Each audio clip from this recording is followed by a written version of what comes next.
Here we go. Hi, everyone. My name is Adriana Francois, and I work for Light, and I'm a Light coach. And today, our youth is going to lead us with a conversation. Go ahead, Sanaya. Hi, my name is Sanaya. I'm 16 years old, and today we're working with the Light Group. We are interviewing Jeff Burchett. Hi, my name is Davion. I am Light Youth Council President, which basically means any outing like goes on, I'm there representing the youth. And VCE is basically a virtual career thing where we talk to different people about, they talk about their careers and see if that's a possible career you want to go into once you get older. Awesome. Well, first, I want to say thank you so much for having me. I really appreciate it. And I've been looking forward to speaking to you all. If you saw the flyer and at the beginning of the presentation. So I'm going to be talking a little bit about recruiting, kind of the process of how to get into recruiting, what a day-to-day workday looks like in recruiting, and then as well as manufacturing, kind of high level overview of what manufacturing is, different avenues you can take in the manufacturing field, and the process of getting into manufacturing, and then as well as the career advancement when you're in a manufacturing job. So if we go to the next slide, I got just a little bit of background about myself. But before really I want to get into, where I work and stuff, I want to go back a little bit and how I got here. So when I got out of high school, I wasn't really sure what I wanted to do. I went into community college. I took a few classes, didn't really know what direction I wanted to head in. I got a job at a warehouse, Menards Distribution Center, which I was there for 4 years. Eventually, I decided that's not where I wanted to be at. So I went to Sherwin-Williams, which is a paint company, got into sales a little bit, still taking a class here and there at Wabanzi, still unsure kind of what I wanted to do with a career, with my life. Eventually I decided Sherwin-Williams wasn't it either. I did finish Wabanzi, get my associate's degree, decided to move on to Aurora University to pursue a bachelor's in communication. And even up until, second semester of my senior year, I was still kind of unsure where I was going to be at. I was always liking to learn and try new things, but I didn't know where it would take me. I landed an internship at the Alive Center, where I'm currently at still. And they offered me a position upon me graduating. And then after about a year there, I got an opportunity to start my new job, my second job, as a recruiter, which I love now. And I say all that to say, when you're young and 18, 19, 20, even 16, I think you said you were, sometimes people or life will make you think you have to have it all figured out at a certain age, by 18, 21, whatever it may be. But that's not the path that everyone takes, and it's totally okay. And what's important is, you're trying new things, you're learning, constantly learning, giving effort, and eventually you're going to get into a situation that, you're comfortable in and you enjoy and you think you want to make a career out of. And if you can go. So I want to get into like my job at recruiting. Yeah, I work for Cast Aluminum Solutions. Can you go to the next slide? And then one more.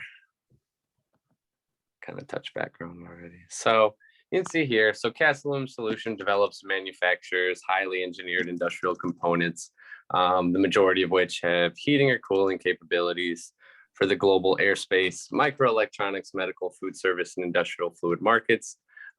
Cast products are critical to the phones we use every day, the breakthrough medicines that would keep us healthy, and the spacecraft marketing pathways to tomorrow. So that's what we use on our website. It's real, fancy and done up. Basically what we do is we make things, heating and cooling components. So we make heaters for grills, and we make cooling components for cars and airplanes and stuff like that. So you can go to the next slide again. So after this presentation, I hope you have a better understanding of, one, what recruiting is, kind of the qualifications you will need, how to get started in that career. And then I will also have a part on manufacturing, benefits of manufacturing career, how to start there, and then also the steps to take if it is a career you would like, and you want to advance in that career. And I want to say, at any point, I have this presentation, but if we, get off, track of what I was planning, we have questions, please stop me, please let me know, because, I'm here for you, and I want to be able to answer any questions that you may have. Is anyone here, does anyone know what a recruiter is? Yeah. Basically, a recruiter is like examples. Like, the best way I know is a basketball recruiter. So like they go overseas and try to find talent for a job. Yeah, that's basically what I haven't even thought about it like that. I love basketball as well. Talent recruiter. So yeah, you're recruiting people to come into your organization or job that you think is a good fit and would excel at what they're doing. So if you go to the next slide, I kind of have some, basic skills. This might be a little out of order now that I'm talking through it, but skills that you want to have as a recruiter: good interpersonal skills, communication skills, which basically means, just everyday conversation, interpersonal, one person to another person. You want to try to have good organization skills, big picture thinking. So basically you want to, think about how one person or how these jobs are impacting the company. You want to be a good listener, have patience, and you want to be reliable, which I think you can, put that as a skills to have at any job. You always want to be reliable no matter where you're at. You did a sports reference, another sports reference, the best ability is availability. They always say that in football. So you always want to be available, no matter what job you have. And, some of these things, starting out with like well organized. I wasn't always extremely organized. I was never, in high school was a good communicator.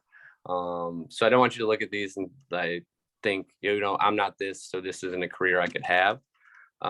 These are things that you can work at, and like anything else, practice, you will get better at it. Because if you met me in high school and then looked at me now, I was a completely different person, speaker, organizer. So yeah, if you go on to the next slide, kind of have just this recruiting, like a lot of other jobs that, that require a college degree. You start out, you get your education, and with recruiting, there's a couple different, degrees that you could get that would fit into this. I like I said, have a communication degree. Some people have psychology degrees, and some people have human resource degrees, HR. And recruiting is one aspect kind of human resources. But I'll get to that in a second. So education, you get your foot in the door with an internship, you get a job, and then career advancement. So if you're a recruiter and you like it, and you want to take the next step in your career, have some more responsibility, possibly make some more money, you can get into a job in human resources where you will, you deal with the recruiting and the people coming on board, but you will also deal with, insurance if you have it, day-to-day human resource issues, if there's conflicts inside the company, between two employees, as well as payroll. So does anyone have any questions so far? I have a question. Okay. What is something that you will tell to your future self, Mhm. or someone that is upcoming and want to be in the position that you're in? So if I'm talking to someone who is about to go to school and try to pursue a career in recruiting, great question. I would say, one, you're going to have days that, you feel like it's unsuccessful, because depending on what market you're in, I'm in manufacturing, we have what's called a high turnover rate. So people come in and people come out quick. So always stay positive, because there are ups and downs. So one, I would say always stay positive. Two, I would say always make sure you are exploring every opportunity. You always want to be leave no stone unturned. Make sure you are talking to everyone you can, learning everything you can, continuously try to do things like this, speak with people, practice on those speaking skills, and stay confident, because again, there's going to be days where you feel a little down because the people aren't coming in the door, but just know that it will get better. Thank you. Mm-hmm. So, sorry, it's weird doing this on my phone. Okay, can you go to the next slide? So there's two types of recruiting. There's what's called external recruiting and internal recruiting. So basically, external recruiters are people that say, I wanted a job, and I would go to this recruiter. I would give them my resume. I would tell them kind of what I'm looking for, and they would place me in a job or a situation they thought I would be successful in. Internal recruiting is kind of more what I do, or it is what I do. So I work with these external recruiters. They will send me the people that they think would be a good fit. I will review the resumes and, either have them come in for an interview or tell them that we think it might not be a good fit. Internal recruiting, you can also deal with the social media. So you'll try to get people on Facebook groups, different stuff like that, and also handle Indeed, job websites, and the actual website of the company where people can apply on as well.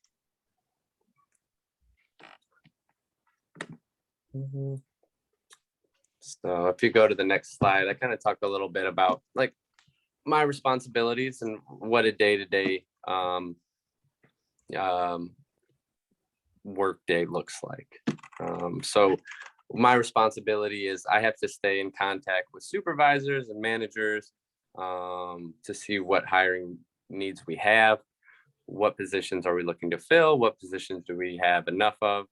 And I also have to be very up to date with the agencies so they know what to look for. So because these agencies are sending people, to multiple companies. So you always want to stay in good communication, constant communication with them. Again, I will look at resumes, see if it would be a good fit. And then bring people in, conduct a brief interview, and eventually hire them on. So then if we get to the next slide, I kind of get into manufacturing, but I want to stop and because these are two, very different type of careers. So for someone that wants to be a recruiter, you probably, you like talking to people. You don't mind emailing. You spend a lot of time on the phone. It's a lot of really just talking and reading through resumes. It's days can go by really quick because you're moving from thing to thing to thing. But if you're someone who likes to work with your hands, if you're someone who, likes to know what to expect from a day-to-day thing, day-to-day activity, day-to-day responsibility, then manufacturing might be more something that would interest you. Before moving on to manufacturing, did we have any other questions about recruiting? Anything? I have a question. Yes. Do you think that your career choice would have changed like based on what different schools you went to, or if you had other career choices in mind? Personally, yes, I definitely think that school, maybe not, but I think the opportunity arose and it kind of was a good fit. So if different opportunity would have happened, I can't really, say that I would or wouldn't have, but I can say that I'm fortunate to have been in the situation I'm in because I do think it is a really great fit. But I think that just kind of speaks to, you never know, pursue every opportunity when you get it, give your all, especially when you're trying to find a career, because you never know when you're going to try something and you're like, oh my gosh, I do like this and this could be something. Because when it first happened, I didn't know if after 2 weeks I was going to hate it or if it was something that I was really going to enjoy. So I don't know if that answered your question well, but yeah. Okay, thank you. Mm-hmm. I have a question. Yes. So I know a little bit about recruiting. So Mhm. what's a good agency that you're using right now?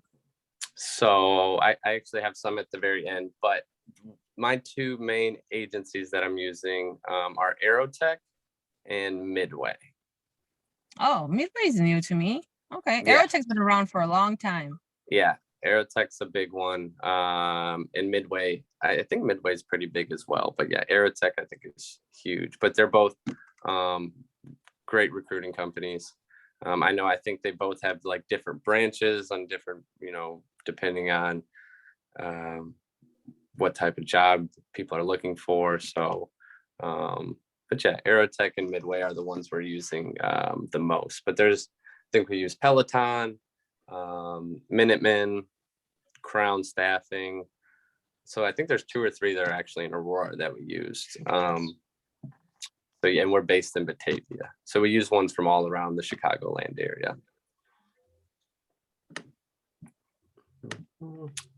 So manufacturing, if you go to the next slide. So manufacturing jobs are defined as those that create new products either directly from raw materials or components. So these jobs are either in factory, plant, or mill. But they could be in a home as long as products, not services, are being created.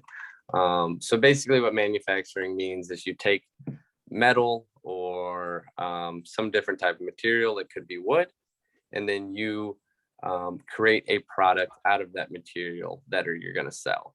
And in that process, there are a lot of different jobs that are created, a lot of different skills that are necessary because you're not having one person, in our case would be melt down the aluminum, put it into the mold, program the machine. So there's a lot of steps that need to be taken, which ultimately, creates a lot of different job opportunities within manufacturing.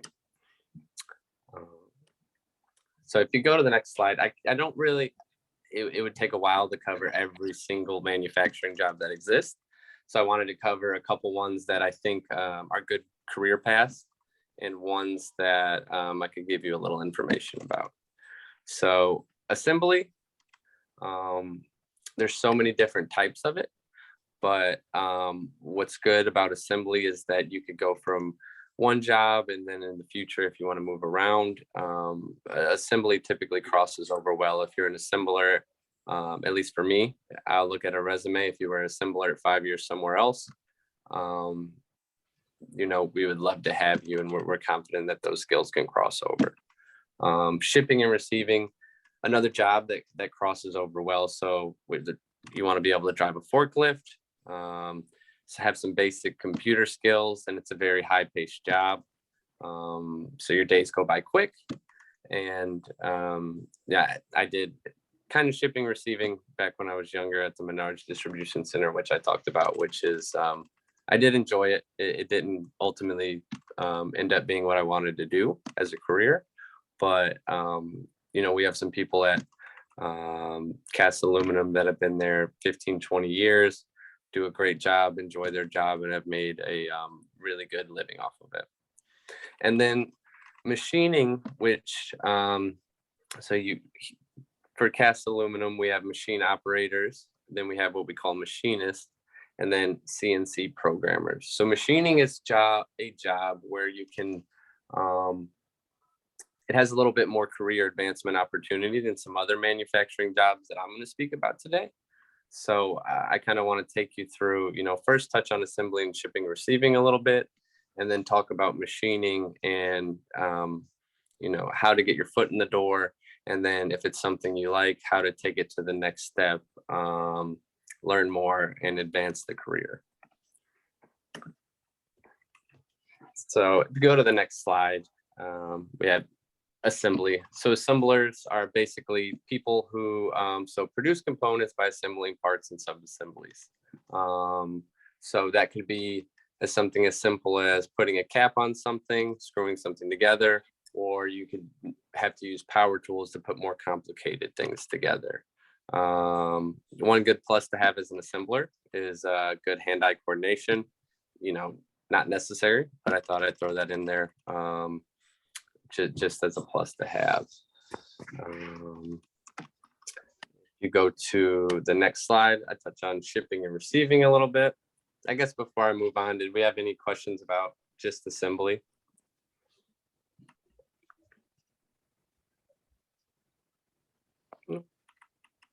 That's okay. So shipping and receiving. I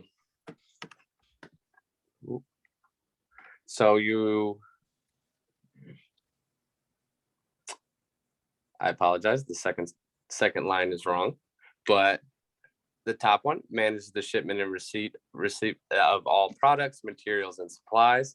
Skip that next one because that should be from the last slide.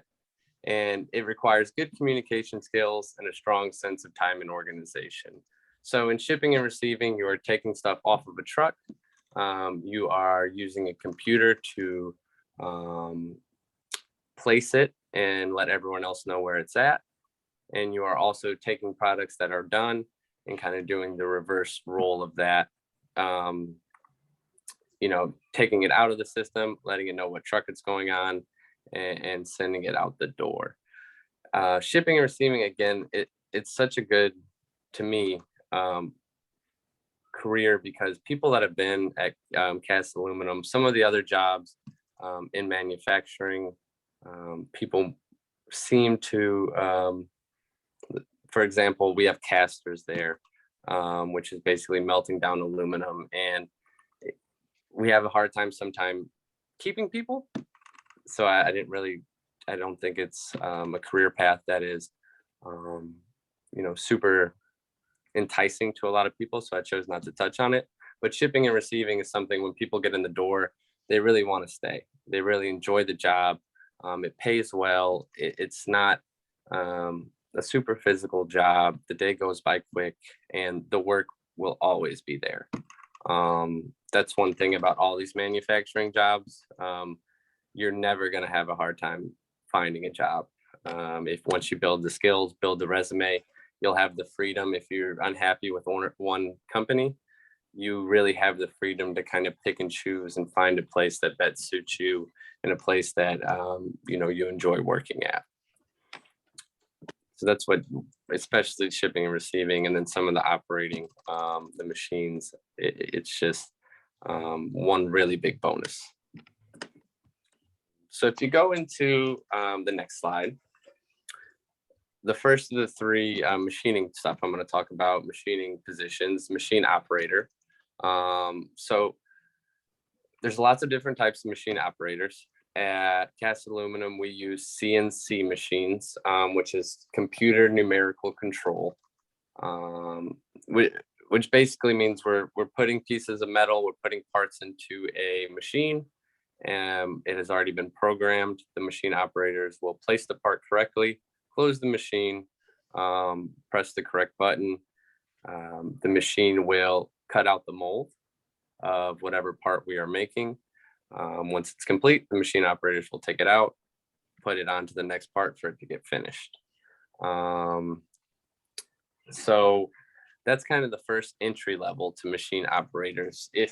As I get into these other two, machinists and CNC programmers, this is kind of where you would start in a career if you wanted to be a machinist, and even a CNC programmer.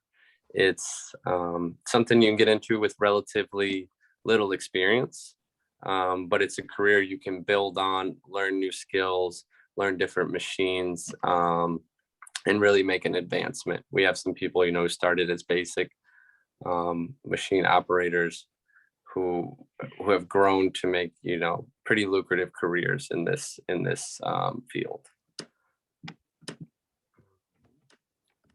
If you go to the next one, we get into what's called CNC machinists. So these are people who are actually setting up and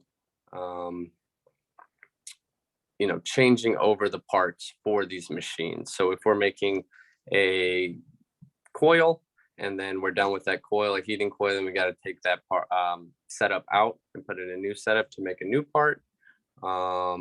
These are the people who can take these parts, set it up to make sure everything's correct before moving on to the next part. So this is a little more skilled position. It takes some time to learn. It's more of a trade as opposed to operator. Operating is still a trade, but this takes a little more skill and years to learn. But this would be the next step. If you do enjoy machining, if you do enjoy working with your hands, this would be what you would do next. And then if you go to the next slide, we have what are called CNC programmers. So CNC programmers are the people who are putting in the program to the machine that makes the machine operate. So it kind of backwards on the ways that I described them, because really it's programming first and then the setting up of the machines and then the machine operating. But as far as if you're looking for a career in it, that's kind of where you start with the machine operating and then you build on it. And with the programming, a lot of people are either engineers or they took classes, and it's I don't have a great understanding of how these people are doing this programs, but all the programmers are touching on both the software and hardware side of things, if that makes sense.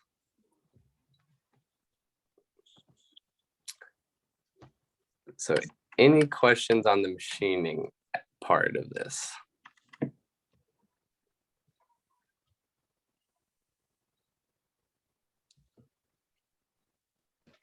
Can you give us a little insight on what is your favorite part about the machining?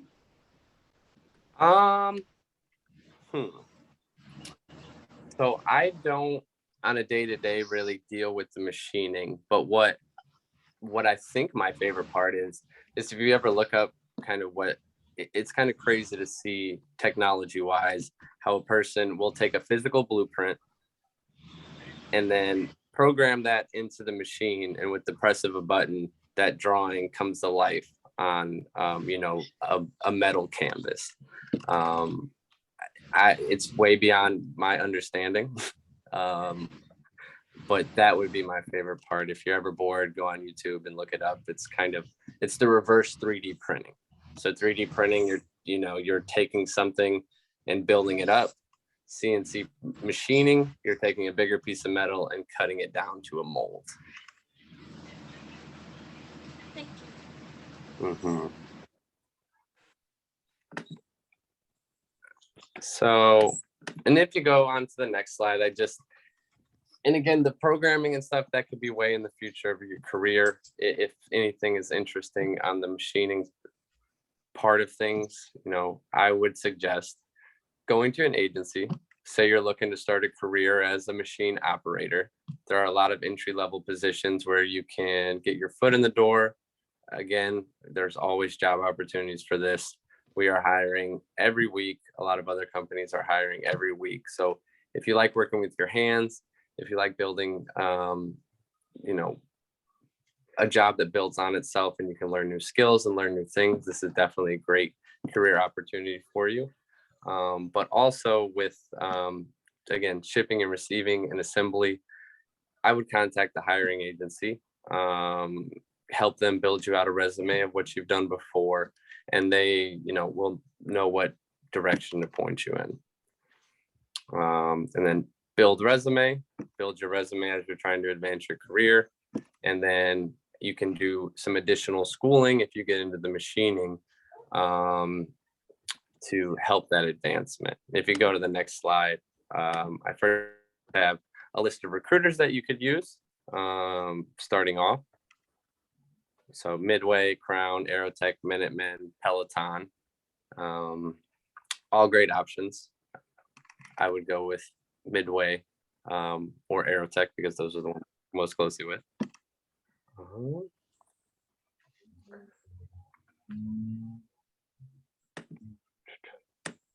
We lost two of them. Do you want me to give them a second? No, it's okay. Keep going. Go Okay. jump back in. Okay. And then on the last slide, just have some schools that you could pursue CNC programs at. So it's a lot of, community colleges where you can take 1 year, 2 year programs, get certificates, and your return on investment is really good with some of these programs, because you're not having to go to 4-year universities to, ultimately maybe figure out it's not something you want to do.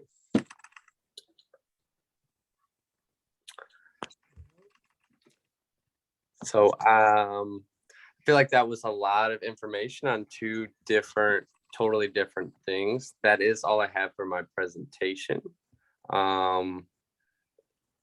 Did we have any other questions, or do we want to touch on anything else? I'm trying to think if I missed anything.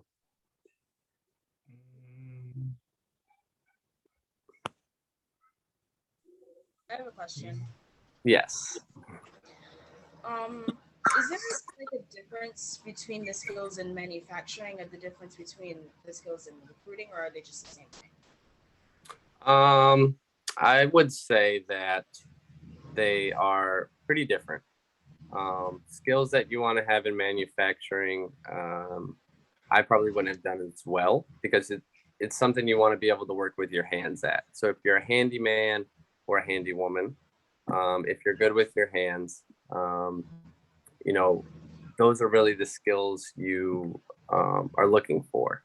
And it is, we have a lot of great male and female machine operators, machinists, and CNC programmers. So it is a career path that we do see an equal distribution of men and women. And recruiting, it's more of the communication skills. If you can communicate well, if you can read through a resume and kind of, know what you're looking for, which you can learn. So it's a lot of reading, emails. So the strong communication skills are what you're looking for as a recruiter, and good hand skills, working with your hands, is what you're looking for in manufacturing. Thank you. Mm-hmm.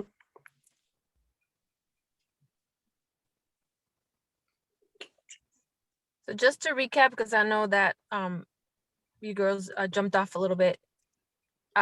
Jeff pointed out the schools. So a lot of the jobs that he does have to do with associate degrees in Wabanzi Community College, COD, and Lincoln Technologies, another one, where you can get your certificate. Also, this ties into our conversation with Kane County Sheriff, because they offer a forklifting certificate. So part of that, and Jeff nodded why is that important in your field? So when we're bringing people in, everyone can say that they've drove a forklift before. But when we're a company and you have product that you want to make sure you take care of, a forklift certification is an easy way for us to know we can trust this person with our product. So it is a huge, huge green flag. It's very helpful to have if this is something you want to get into. Not only with my company, but a lot of companies love to see a resume with forklift certification on it. Thank you. Mhm. So, one question that we do have from Gabriel Mhm. is that he asked for you to talk a little bit about why you wanted to be in a live center. Like you started as an intern. So what does that mean? Like, Yeah. So yeah, I'm sorry, I forgot to mention that at the beginning. I didn't know how we were gonna do with time, but so one, I was an intern. So an intern basically is it can be unpaid or paid, but typically it is for a set period of time, either months or a number of hours. And mine needed to be done for school, but there are also a lot of internship opportunities out there, even outside of school for people. So they're basically a trial run, I guess you could say like a trial run at a new job where you can learn some of the skills, see if it's something you like, and it's great experience to get. And sorry, can you say the first part of the question? why did you pick, or why did you, did the Alive Center choose you, or did you choose the Alive Center? It was a mutual thing.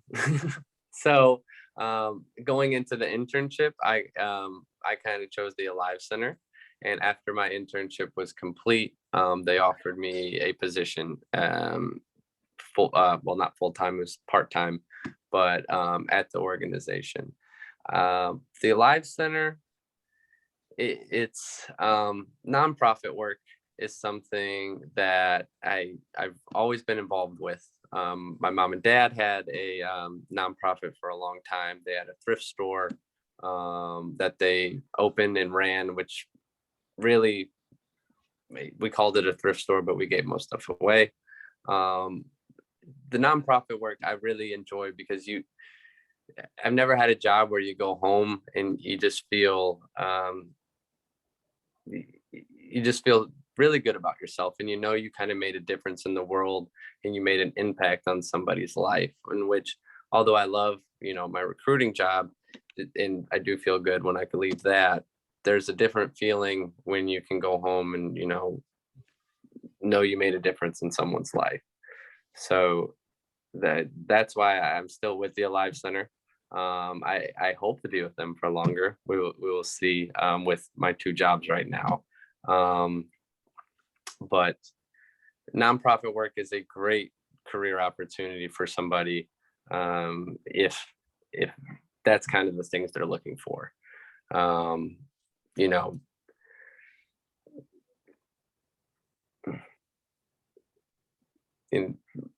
trying to choose my words carefully. Sorry. Nonprofit, there can be some challenges, and there's benefits and there's challenges. Some of the benefits that the Alive Center provides, my recruiting job doesn't provide, and some of the challenges, it's vice versa. So I'm trying to find a balance in both. But nonprofit is amazing, and I'll always recommend it to anyone who, if you think you want to do it, try it. If you've never worked in a nonprofit world before, it's awesome.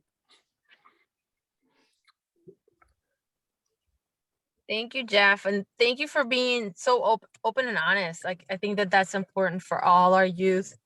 We are trying new things, so we will be uploading this into our YouTube, and we will have some, like, we're gonna try to do a teaser, and then we're gonna do the presentation. So they're thinking about this, not me.